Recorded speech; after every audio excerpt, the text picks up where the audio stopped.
Right. So believe it or not, this is the new direction of, or what am I trying to say? This is part of the history of magic. That's what I'm trying to say. You read on the history of magic, and you read about Houdini, and you read about Cardini, and you read about all these people, and through no choice or action of mine, I am a part of that history.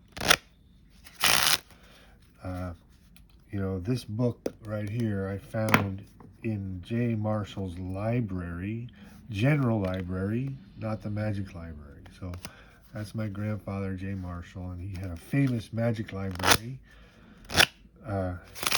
He also had a well-known general library, which was huge and full of books.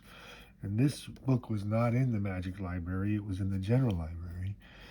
And this book underneath it, I found in Johnny's room, and Johnny was Francis's brother, Johnny. So that's Johnny Ahrens. So my grandfather, to connect it with magic history, my grandfather, J. Marshall, was an ambitious young magician. And he married the daughter of another famous magician. So J. Marshall's from Massachusetts. And he moved to Brooklyn and married the daughter of Al Baker. Al Baker, another well-known magician who invented tricks, and he constructed tricks in the basement of their house on 88th Street, Bay Ridge, Brooklyn. And my father remembers, as a child, helping Al Baker make these tricks. But anyway, J. Marshall was an ambitious young magician, and he married the daughter of a famous magician, which that marriage may have been a mistake, but that's my grandmother. But then they divorced, and Jay remarried Frances Ireland, who was the widow of Laurie Ireland. Laurie Ireland had a magic shop in Chicago, and drank himself to death, basically. Rumor has it. And so she married Jay. So then they became the owners of Magic Incorporated. And when I visited Jay, Francis had recently died, but Johnny was still alive. So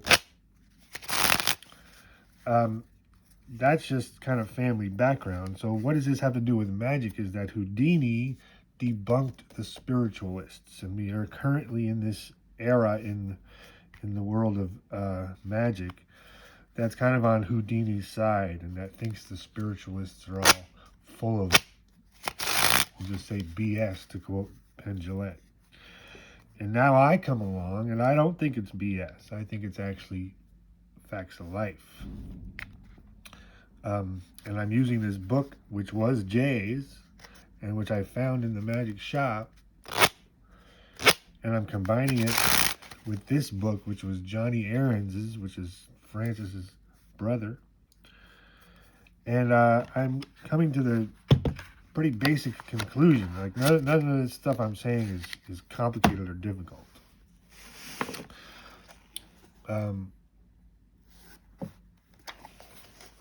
Spirit spheres. Right? So J. Hewat McKenzie, that's this book called Spirit Intercourse. And Jay had it because you can see here, if you're interested,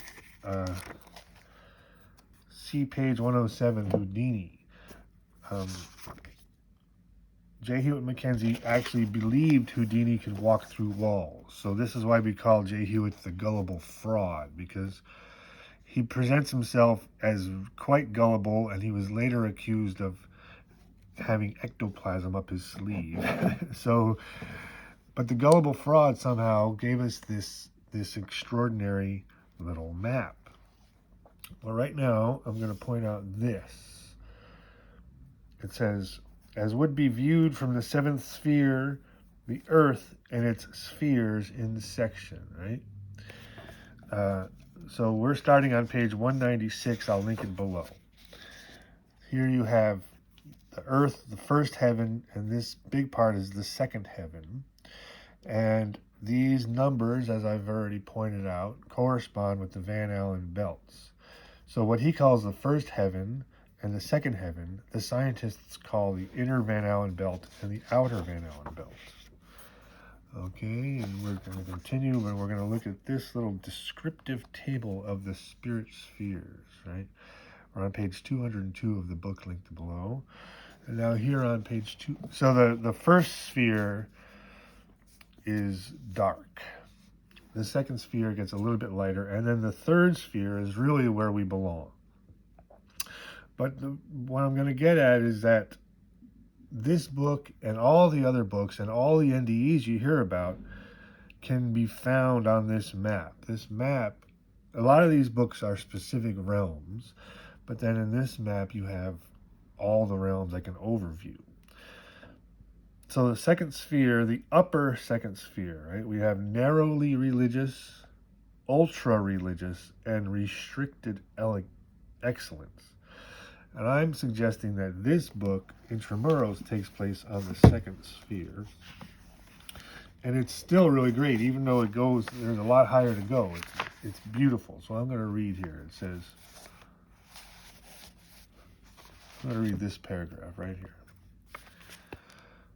She says, returning down the broad stairway, we found it entered into a very large music room, whose broad galleries, supported by marble columns, running across 3 sides of it, on a level with the second floor.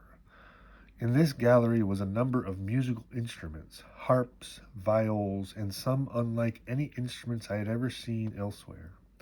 The room itself was filled with easy chairs, couches, and window seats, where listeners could rest and hear the sweet harmonies from the galleries. So, this is her heavenly home, or actually she's touring her friend's heavenly home. But it sounds fantastic. It sounds too good to be true. But to quote my friend Kelly Miller, it could be too good not to be true. Well, so we're now going to map this little land. So that dot is Earth, and you and I and everything we know are little specks, microscopic specks on that dot. Around Earth, there is an atmosphere of oxygen and nitrogen, etc., and that's all the air we breathe. It's like an ocean of air. Above that, we have things like the space station and satellites and communication satellites. And then even farther above that,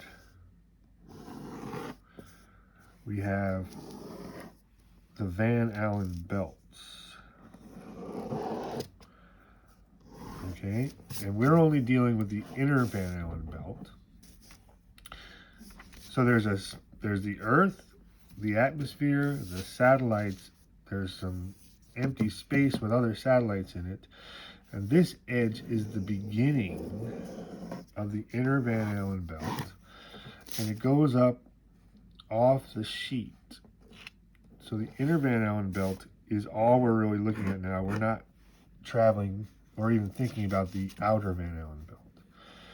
And so for souls in the afterlife, we have earthbound, right? And then we have, if you read Francesco, which is a part of our curriculum, he begins earthbound, and then he moves up into a house of hope, which in what appears to be the inner Van Allen belt.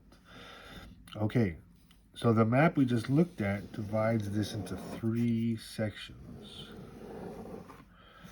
Summerland, here's the outer edge. Summerland would be up here on the top of the 3rd section. That's where J. Hewat McKenzie places Summerland. Rebecca Springer's home is somewhere around here on the top of the 2nd section. Okay, so we can map out everybody's experience. For example, Howard Storm has this hell-like experience, and then he's catapulted up into this space, right? So all these near-death experiences can be mapped out, as can the heavenly home of everybody we know and love.